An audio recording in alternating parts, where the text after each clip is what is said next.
শ্রীলঙ্কায় এসে আমাদের ফার্স্ট ট্যুর ছিল পেনাওয়ালা এলিফ্যান্ট অরফানেজ।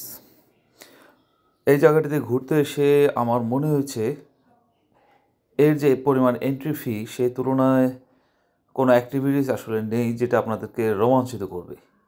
যেহেতু আমরা বাংলাদেশ থেকে এসেছি, বাংলাদেশ থেকে শ্রীলঙ্কা, শ্রীলঙ্কা থেকে এলিফ্যান্ট অরফানেজ, পেনাওয়ালা, জাস্ট হাতি দেখবেন, হাতিদেরকে গোসল করানোর একটা অ্যাক্টিভিটিস রয়েছে, হাতিদেরকে কলা খাওয়ানোর একটা অ্যাক্টিভিটিস রয়েছে। যদি আপনি জাস্ট এন্ট্রি করতে চান তাহলে আপনাকে গুনতে হবে $15, আর যদি এরকমভাবে গোসল করাতে চান তাহলে আপনাকে দিতে হবে মোর দ্যান $20। এবং আপনি যদি খাবার খাওয়াতে চান তাহলে তো আরও আরও প্যাকেজ রয়েছেই। মানে প্যাকেজগুলো ওরকমভাবে যে আপনাকে ইন্টারেস্টেড করবে বা আপনাকে পরবর্তীতে যখন পার্ক থেকে বের হবেন তখন বাড়তি ভালো লাগা কাজ করবে এরকম নয়। সেদিক দিয়ে আমি বলতে পারি, যদি 10-এ রেটিং করতে বলা হয় আমি 4 রেটিং দেবো এটাকে। তবে হ্যাঁ, কিছু কিছু পার্কে কিন্তু অনেক সংখ্যক হাতি দেখা যায় এবং ন্যাচারাল বিউটি রয়েছে, এবং কিছু কিছু মিউজিয়ামে হাতিদের কঙ্কাল টঙ্কাল এগুলো রয়েছে, এগুলো দেখলে আপনার ভালো লাগতে পারে।